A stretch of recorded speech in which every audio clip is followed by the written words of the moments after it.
Hello and welcome to the Let's Talk Leadership podcast, the platform where inspirational leaders from the tech, digital and business world share their insights, experiences and learnings. I'm your host, Sandra Patel, and I'm thrilled to bring you conversations with some of the brightest minds and most passionate leaders in the industry from across the world. Whether it's about navigating challenges, driving innovation, or building diverse and inclusive teams, this podcast is all about learning from the very best. Each episode is an opportunity to hear real stories of success, personal growth, and how our guests are giving back to the community. And it's also a chance for me to learn right alongside you. So get ready to be inspired, motivated, and equipped with the knowledge to take your leadership journey to the next level.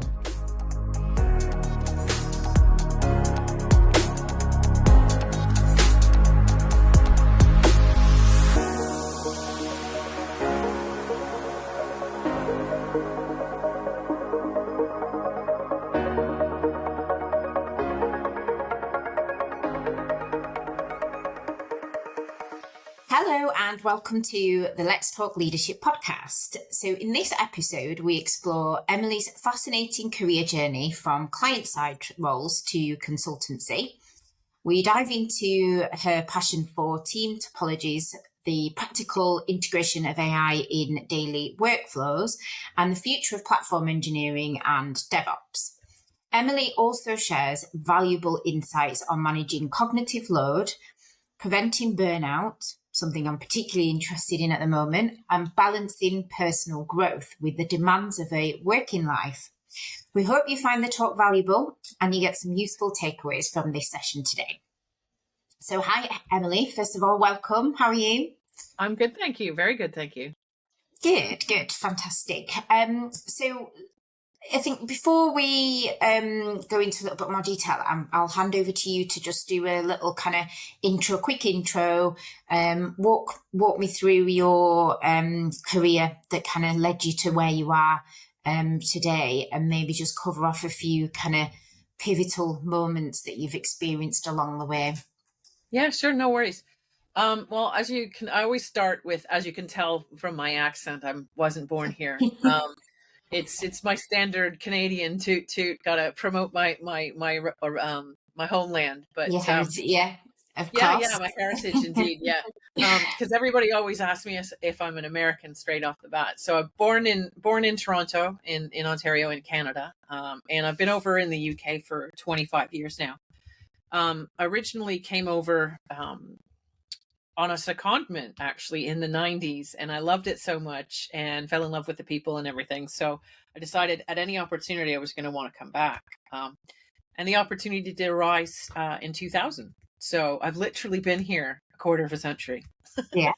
And and I came over working for a company called Bloomberg. It's quite a big global organization. Mm-hmm. And really, I had 6 years working with them. And I just sort of got really into delivering software for clients and started learning a lot about the sales process there. And I ended up getting poached by a client. So I went to a client side and started doing a lot of IT systems work and project management. And really, that's where sort of the ball started rolling. And I just kept going and started to get into involved with bigger teams, bigger implementations. And yeah, I did actually take a slight sabbatical and get my teaching degree. I'm actually a qualified ICT teacher, so there's still an IT theme in there. Yeah.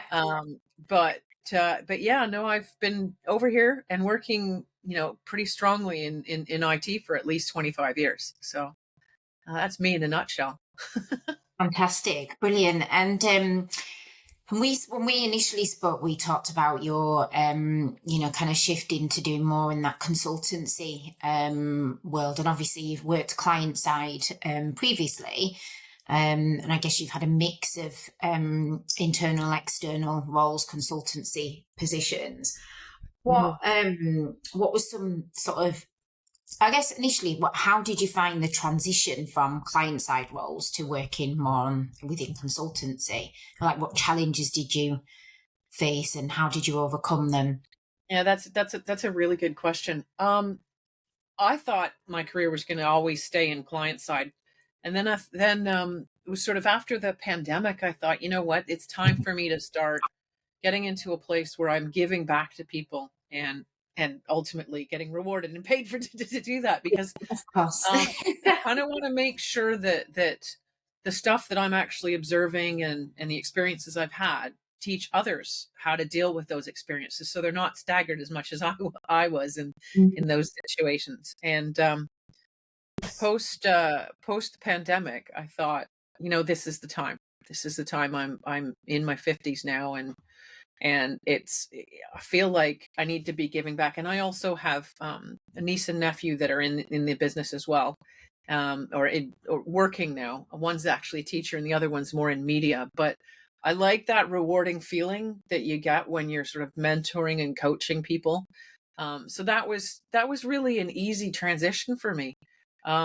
I had a few false starts in getting into consultancy, but now I feel like I've really landed with a great company, and a company that really matches my values and approach to both leadership and both client relationships. So, Right. Okay. yeah, Fantastic. it, I Sorry. didn't see a lot of challenges to it. Funnily enough, some people do when they come from client side. Yeah. It's a lot less regimented when it comes to processes, and you can do things more collaboratively, and not as much operational overheads that you find in some regulated industries when you're on client side. Like, I spent most of my career in financial services, which is highly regulated. So I find that consultancies are much more flexible in their processes. So it's easy to find streamlined ways of dealing with things. Yeah, Um, I speak to quite a lot of obviously, with me being in recruitment, and I've been in recruitment for 23 years now, and I speak to a lot of people about their careers and their challenges and their transitions from, you know, different industries. And a number of people do find it difficult to break into the consultancy world, having not had that. And I mm, wondered whether you'd had any, you know, were there any barriers to entry there that you that's a really good experienced? point. Yeah, no, that's a really good point. It's I think when you're in IT in particular, you find that there's often different types of people that are much more technical, and I'm not stereotyping. It's factual Mm, in some observations that I've had. You have some people that their strengths are in technical, and some people their strengths are in soft skills and process and communications and stuff like that. And I find sometimes people that are really, really talented technical people don't always find that transition super easy. yeah. Um, and I do find in consulting, you're very much, if you have an entrepreneurial and a growth mindset, you're going to be successful at it. If you have a bit of any kind of fixed mindset on things, it's not probably the right place for you. Yeah. And because I think what you have to do is you have to look at things and analyze and say, is this an opportunity? Is this the right opportunity? Is this the right time to actually um, present the opportunity? Like a consultancy, you're selling yourself and your ability to Yeah. deliver, right? So what you have to do is you have to analyze an opportunity and say, okay, is this relationship and what we're doing, is it worth passing on this message and saying, oh, bringing in someone else in the company that might have better skills than you, or that T-shaped skill set in another area that the client needs. And that timing, I mean, I've been doing this for 4 or 5 years now, and I still am not perfect at that timing, but I'm getting better at it. And that's Yeah. the whole, I have a growth mindset, so I like to learn, and I experiment and I make mistakes. You know, that's important to recognize. That's it, and it's how you learn as well, isn't it? It's how you move Oh, on from absolutely. those. Yeah. Yeah. Yeah.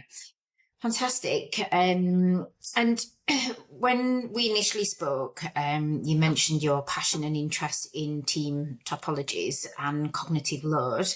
Yeah. Um, can you explain how these concepts are important for teams today, and share any insights or strategies on managing, cognitive load, I Yeah. guess, effectively?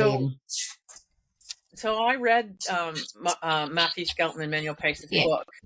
it's called Team Topologies, and Mm-hmm. those guys are local folks as well. Like Matthew, I think Matthew He's Skelton. spelling there again. Yeah, yeah. No, I'm not. No, I'm not. I just love I love the material that they wrote. The concepts behind it is just fantastic. And I know a couple Yeah. of people that have worked with me over the years have also really, really buy into it. Mm. I really like the idea of looking at teams, because what you're doing is you're looking at the people part of things. And that's the important, to me, that's the most important thing to get right.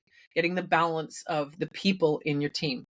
And, you know, cross product, cross functional skill sets, great as well. And we're talking in an ideal world. I mean, Your world, yeah. what these guys promote are 4 different types of teams, and Mm-hmm. they talk a lot about managing the cognitive load, and that's really struck a chord for me. Mm-hmm. And I think it strikes a chord. And I'm not a technical person. I'm not an engineer. I am much more technical than I was, but years ago. But I don't come from a technical background. I come from more of a BA project background, and so I think a lot about the processes. I also think a lot about the team balance. And as my journey into leadership, I started thinking a lot about that as well. And getting the right balance in team, what I call a team construct or a team structure, is really important, uh, uh, particularly when you're looking at what you're trying to deliver. I think that's really important. And these guys came up with these 4 types, and they just totally ring true to me. There's the enabling, there's the platform, there's the streamline, there's the complicated subsystem stuff. And I just I really connected with the theory behind it. And I've observed a lot around different team constructs. And in one of the client that I'm working with right now, really, they're building out the sort of platform as a service and platform as a product team construct, which Yeah. is fantastic. And it's great to see. The other thing that they talk about is the 3 different interaction modes, which I also find that's really important, because you're connecting people and conversations and collaborating. And I feel so strongly and passionate about collaboration. It really, really is important. Um, you asked an interesting question Mm. about the cognitive load, and I think about that a lot, because during burnout, I'm probably one of a gazillion people that got during burnout, during lockdown, and during Lockdown. the pandemic. Yeah. I'm probably one of about thousands of people, hundreds of thousands of people that got burned out. We did Mm. none of us have ever been through the pandemic, No, we so did. we don't None know of what us it's knew like. how to. Yeah, we didn't know how to respond to it. We don't know what it's. Yeah. Yeah, like you said, we didn't know what it was like. Actually, now you've mentioned burnout. Obviously, I said that we were going to cover that topic as well, Mm, and it's something I've personally experienced quite a few times, to yeah. different, like, varying degrees. So I'm really passionate about this subject, and I don't think it's talked about enough, either openly, which, 100%. yeah, and I'm really trying to kind of work towards helping to break that stigma, Good. Good. which not no one single person's going to do that, but I believe that we've got quite a good collaborative community that are all trying to move towards the same Yeah. goal. But with the rise in work related burnout, what are your, and obviously you've personally experienced it as well. Yes, I What are did. your top? I own it. I own it. And I think we talked about this before. In 2021, I Yeah. definitely I had just literally during the pandemic, I had my head down and was grafting away, and Mm, felt like I was there. Well, I think it was January, February. I felt like I was drowning. I really did. yeah. Because the context switching, the not being able to get outside, the anybody that suffers from SADS, you're just like, oh my god, the world is closing in on you. And my Mhm. anxiety went through the roof. And I don't shy away from being vocal about that. It's important that you recognize the signs of anxiety coming on, because it can be really bad for your health, both short term and long term, both mental and physical health. Mhm. And being in my 50s, I'm really I'm trying to get attuned to that and really make sure that I'm I live a long life. And so I'm really trying to, um, when I see signs of any triggers, take a step back, see warning signs. And when I see it in other people, I do the same thing, because that's just the kind Yeah. of person I am. But yeah, I did experience it. And I think, one of the things, which, just to loop back on cognitive load, is that if Mhm. you have too much load on too much going on in the engine that is your brain, it can burn out. It needs that oxygen. It needs those walks. It needs those breaks. It needs that time to not be focused and grafting on one specific thing or multiple context switching. Multiples, yeah. You need those breaks. And I walked in for lunch today, and I said to my husband, I said, I'm taking my lunch break. I haven't taken a lunch break in over a week. And guess what? I need this break to not just stretch my legs, but stretch my brain, because Yeah. I could feel my calves cramping and going. I was like, oh, I know I've been drinking water all morning, but that was Yeah. physical load, in that I hadn't moved, and you forget. Do you know what? I think that's more important when there's so many more of us working from home these days as well. And you don't get up as much as you do as if versus being in the office, because obviously Completely. you go into meetings with your colleagues, or you'll have a little, corridor chat or chat in the kitchen or something like that. And so you're taking more breaks as well.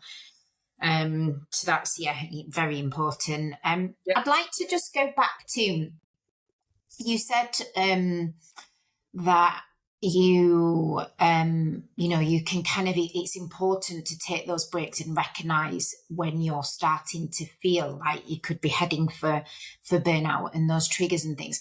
Are you open to describing what you felt, what your symptoms have been, and kind of how you felt, and how you now recognize those early signs? Because I don't think everyone does. I think a Well, lot of people, it's too late by the time they do. it's um I'm not saying I'm great at this, but I do recognize things. Like, I got to a point where one of my eyes would twitch because I was tired. I Right. didn't realize I was tired, so it would be like I could feel like a little flutter, and that was from staring at the screen too long, right? Not moving my eyes around enough. So the location that I was, not in the current office. I was up in my loft during lockdown, um, and I switched locations. And I actually have a window over here now that I can go and move my eyes, and so that's really helped. Just even that. Mm. Um, the other trigger I had was, I actually have a temperature monitor in here as well. So I'm really lucky. I'm in a garden hut that's all kitted out for my office and everything. But Mhm. one of the things that I did when we built this at the end of lockdown, was made sure I had a temperature monitor, and I keep an eye on it. So if it goes above 22, I know that it's too warm for me. And I'm like, okay, I need to get up. I need to go out, open the door, Mhm. that kind of thing. So I keep it those that's a real sort of data driven decision, but it's important. I don't want it to get too hot. I don't want to be sleepy. I want to be on point when I'm on calls. And I also need to, make sure I'm not feeling physically uncomfortable. And I know my brain works at it really well at a certain temperature. Just through age and time, I've noticed that. So if it get like, literally, it's at 23 right now, and my brain's like, oh, is it sleep time now? So it's wait o'clock. It's the three o'clock. It's 3 o'clock munchies. That's what it is. But yeah, that's some of the triggers, and I also recently, I had back problems up until a couple of years ago, and Mhm. there was a certain point where, after a certain period of time, my back would go, and it would physically tell me. It literally would start cramping just around where I had problems with my discs. And I could that was a it was a painful trigger, but it told me, get off your bum and It's one you can't really ignore, isn't it? do that. No. So No. don't let it get to that point where you're, in your late 40s, early 50s, and your spine's telling you by kicking you in the backside that, Yeah. just do it, schedule it. But interestingly enough, and I'm not promoting a particular product, but I found these great things on my Mac where it's the one thing, it's called Motion Minute. It's a piece of software. You have to buy it, but it's not super expensive. But honestly, it stops my everything on my Mac, and every half an hour, or you can set it to an hour, and it makes you do like stretching exercises, and it shows you how to do those stretching exercises. Fantastic. So if you can find any tool, be it super expensive or free, to do that, get it on your computer if you can. And I'm lucky enough to be able to work off my Mac. So Yeah, it's been great. absolutely. Really good sort of preserving for my aging body. One thing I want to say, if you've not had a lunch break in over a week until today, have Yeah, you had morning and afternoon breaks? I'm guessing not. I have. Um, I have. oh, I've that's done good. that. Good, I've done good. that. I've not, I got into a routine where, and this started probably maybe about 20 years ago, where I just didn't really think about lunch, or I would bring it in and I might eat it at 11:30. And Yeah. when you were working from your office, right? But now, because I've got the Mm. house literally a stone's throw away, um, I actually forget about it. So I've got my coffee, I've got my water. I do have like those little tiny Soreen bars that I have them in my outdoor fridge. So I don't go unrewarded when it comes to food. I just don't sit down to a lunch really anymore. Yeah, yeah. No, same. I've been doing that for quite a long time. Perfect. That's brilliant. It'd be really good, I think, to given your background in your years in leadership and consultancy, recent consultancy experience, I think to talk more around that cultural and behavioural practices that play a really big role, and we touched on it slightly in technological transformation within organisations, like Mm. how how what is the impact, would you say, and how do you think that has shifted over the years? I love this question because I think it's really important. So I came from a background.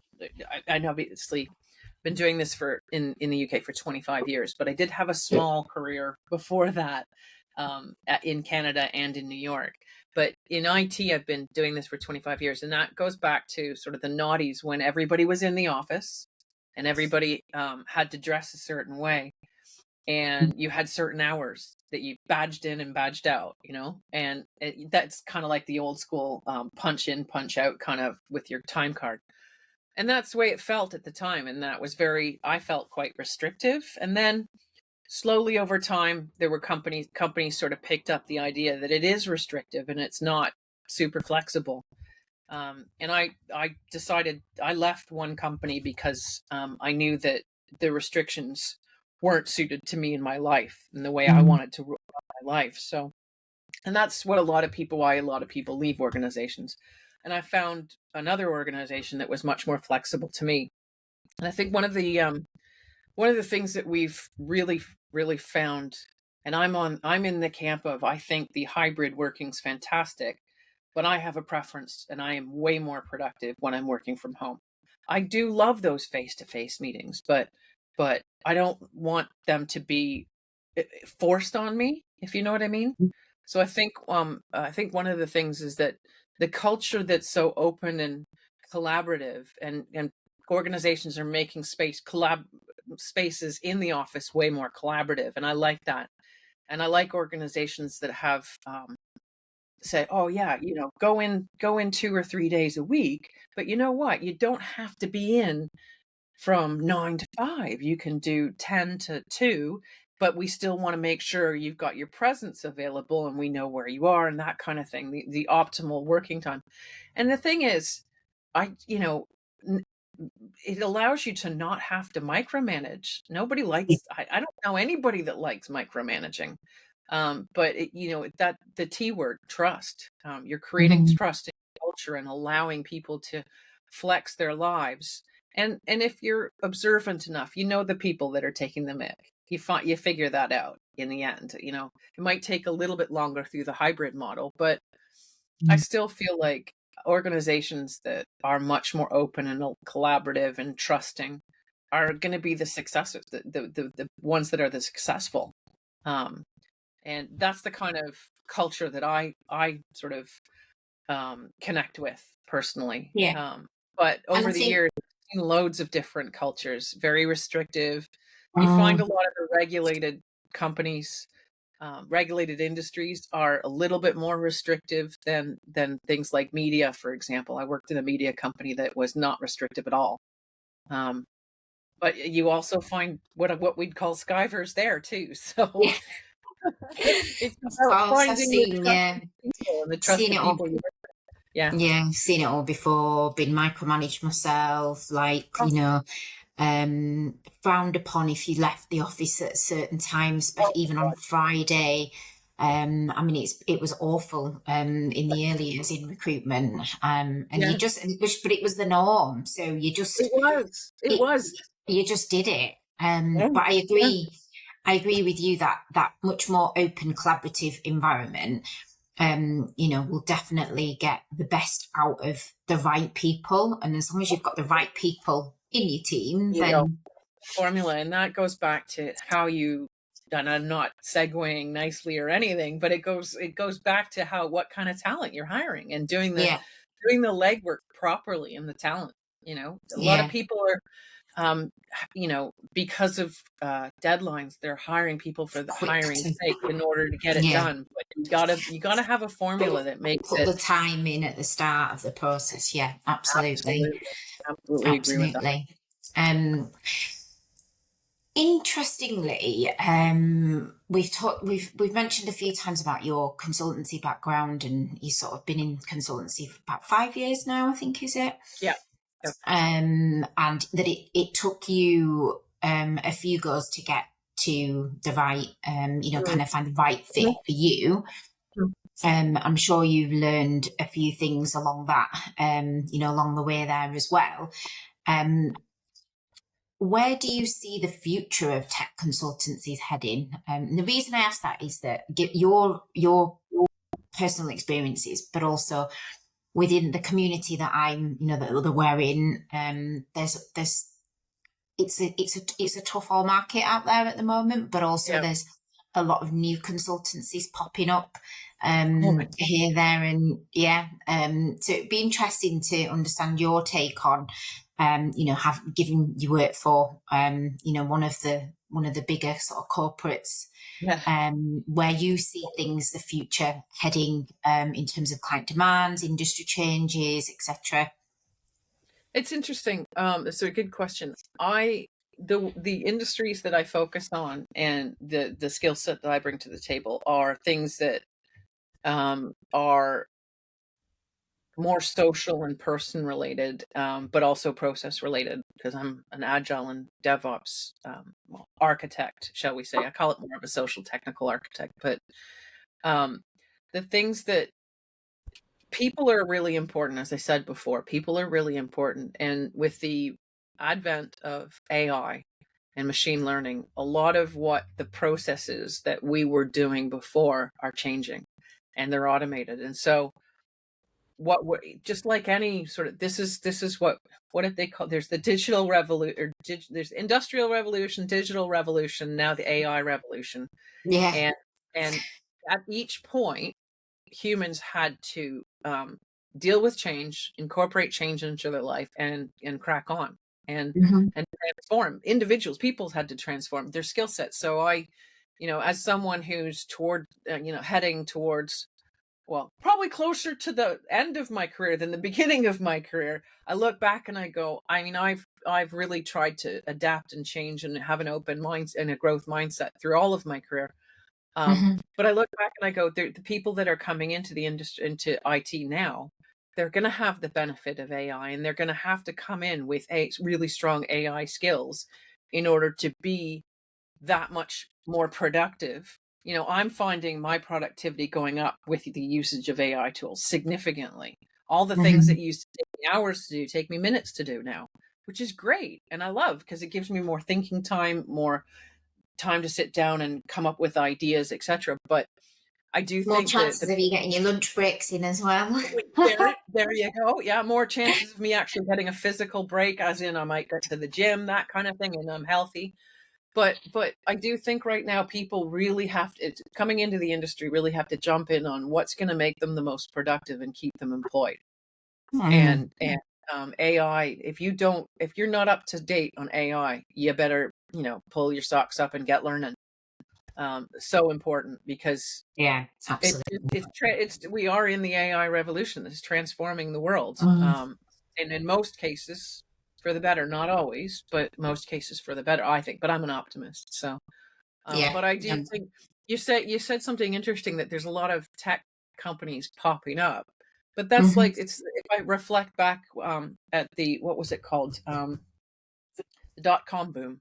Same sort of thing. That was what, 20 odd years ago? Yeah, it's when I first started my So every 20 years there's a cycle of things that, yeah. that companies pop up, and if they have the right business model and the right leadership, they will be successful. If they don't, then they either get morphed into something else or they disappear, right? But it's about being as operationally efficient and lean as possible when you are a startup, to be able to sustain it. Yeah. Fantastic. And a couple of last questions for you, actually. One just more expansion on the AI side of things, because we've just nicely moved into that onto that topic. You mentioned earlier that you're saving yourself like hours a day, and it's giving you more thinking time, and I think that also ties in the whole kind of preventing burnout as well. 100%. Which so it kind of all kind of circles back around. How have you integrated AI into your daily work at Capgemini, and what could you give some examples to our listeners and viewers that where you're finding that your processes are being transformed? Are you saving time? Yep, absolutely. So, I'm not a, what do they call, what they call a digital immigrant, in that I wasn't born in the age when you were just born with a phone in your hand, or an iPhone in your hand.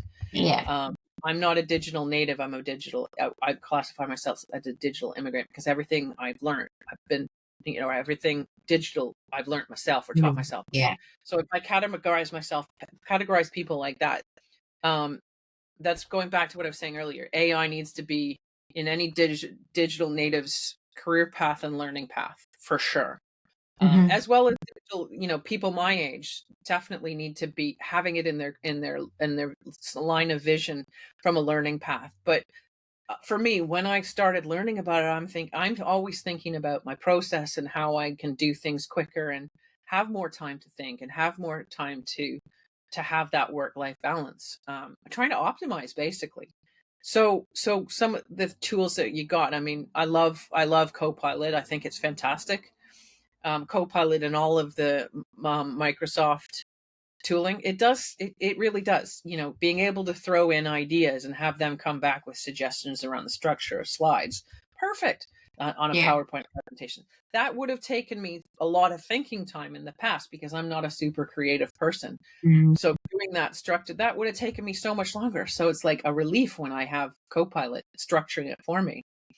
And then I go and I ask for what would be a good image, and it just fills it in, gives you suggestions, and I'm like, this is great. It generates my creative juices that are all very dormant in my head. So something like that. Obviously, working at a consultant, everybody loves a PowerPoint, don't they? Yeah. But also there's fantastic tools out there that I've found. I also found I'm on the what do you call it? I'm not neurotypical. I'm neurodivergent. So I find that some of these visualization tools and the Copilots being able to create visual representation, I think, makes it easier for me to learn. So that's another super productive thing. I also found a thing called Visual Mind, and I it's a Mac app that I've got. Mhm. Fantastic. I respond really well to learning in mind map format, and I Right. can prompt stuff into this app, and it gives me a mind map, and I just go through that and I go, oh, this makes sense. This makes sense. And what I often do with mind maps is if I have to do a talk or either virtually or in person, I use those mind maps to make sure I'm sticking within my framework of how I want to present Right. stuff, Oh, structure. So that's that interesting. it's a really, really useful tool, I find, and Mm. I've only started sharing it with people. It was my secret for a while, but but you know, I love sharing good when I know it's really impacted me. I like sharing stuff like that. Yeah, yeah, There's three things. What was the other one? Oh yeah, if you're an engineer, I mean, everybody's talking about we're not going to need software engineers in the future, and I yeah. think that's a load of you know what. Hmm. I think what's going to happen is the skills of software engineers, like with anybody, are going to have they're going to change. Hmm. And I think we're going to have a lot of soft skill Yeah, transference into moving to engineers more that are strategic kind of. yeah, and no, they're notoriously technical, and so we're going to have to work. I think what's going to happen is a lot of the um, time saved through Copilot is going to have to be much clearer, not in documentation but in communication, Yeah, because people are going to get more productive, so there's going to be expected to deliver faster and more uh, frequently. So then you're going to have to get better at communicating what you've done. Da, da, da, da. So it's a vicious cycle. The faster we get, you got to get better at communicating. So I think that's going to have there's going to be an impact in the mm, engineering space. Um, but you know, long live the co-pilots. I think they're fantastic. You know, yeah, yeah. I I really agree. do. I don't think humans are going to completely disappear. We're not going to be a bunch of robots. At No, least not in my no, life. And I'm in my late 50s, so I don't think it's going yeah, to happen. not We're at not going to all. be like the Terminator anytime soon. Some great, yeah, great tips there. Absolutely, agree, and thanks for sharing some of those. So, last question on a personal note. And obviously you've just talked a little bit about kind of how you learn and you love to learn. How do you from a personal growth perspective, it's quite challenging to keep on top of professional life, personal life, growth in both areas as well. How do you manage the balance between the two, the personal, professional commitments, the personal life? What self care practices do you find most effective? Oh, great question. And this is, I've only really, I went through my 30s and 40s going, woohoo, you know what? I don't need self-care. And then I kind of walloped me around the head on my 50th birthday. And I'm like, whoa. So I really focused on that. My husband's amazing. He's helped from supporting me in my health journey. That's like Mm. eating healthy, exercising more. Moving up here, up to Yorkshire, it got me out of London and all the fun and shenanigans you Oh, can like craziness, yeah. drinking shenanigans you can get up to in London. That's all I did was do anyway. So yeah, coming up here, I have much more healthy outlook, healthy environment, and as I've aged, well, like, whether it's disgracefully or gracefully, I don't know, but I've really committed to stretching first thing in the morning. I do that. And it blows me away that I still did, I've made it a habit. I can safely say I've made it a habit. And that's because I want to, after having two back surgeries, I've needed to do that, but it really kicked it home that if you don't get up and stretch your body and move it around, you're going to be crippled sooner. Not Yeah. crippled, but you're going to age faster. And so that's my personal commitment to then also be healthy professionally as well. Hmm. Um, so keeps my physical and mental um, capabilities sharp. I did actually, funnily enough, I have a lot of games like number games on my phone. I'm actually a gamer. Well, more in sport. Or I have an Xbox and I love playing sports, and I actually have a MetaQuest thing. And one of my My mates. son's just got one of those for his 10th birthday. He So loves it. I've always been involved in video games since I was a teenager, and you Yeah. don't find many late 50-year-old women that have video No. games. I'm But a you know bit of what a I think? rarity there. I think the point that makes, though, is that, finding something like that just helps you like really switch off from the world, doesn't it? So That's um where I was going.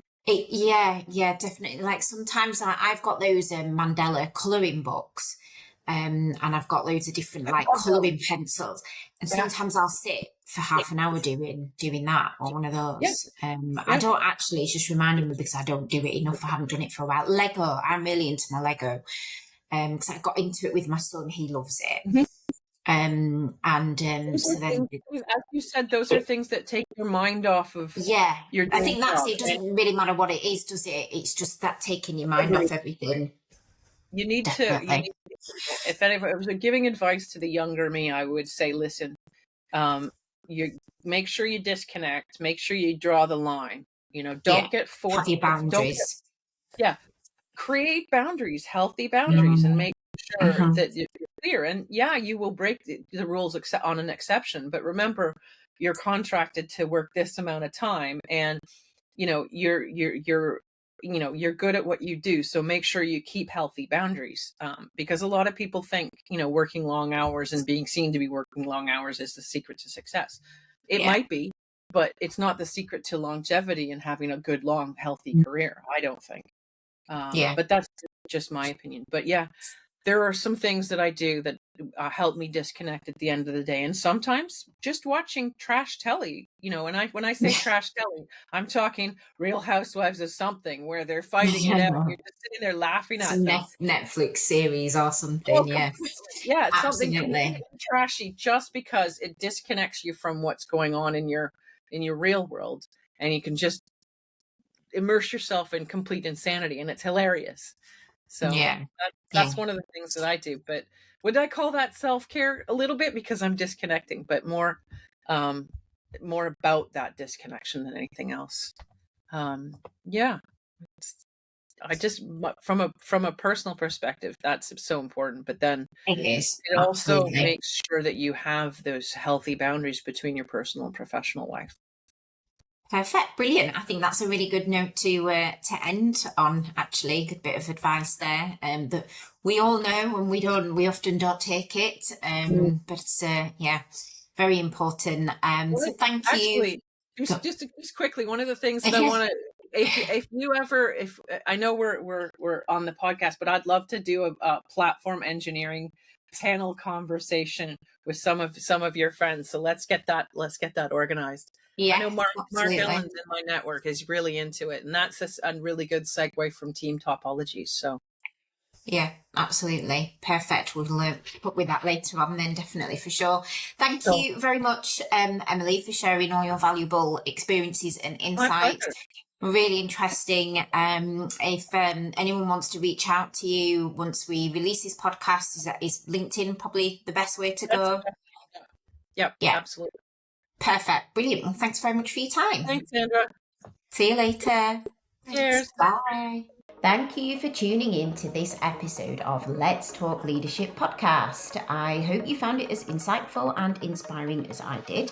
A huge thank you to our guests for sharing their experiences and wisdom. If you enjoyed today's episode, don't forget to subscribe, leave a review, and share it with your network. It really helps us reach out to more leaders like you. If you're interested in joining me on the podcast or have someone in mind who you think would be a great fit, feel free to reach out and get in touch, as I'd love to hear from you. Until next time, keep leading with purpose, and remember, leadership is all about learning, growing, and giving back. Take care, and I'll see you on the next episode.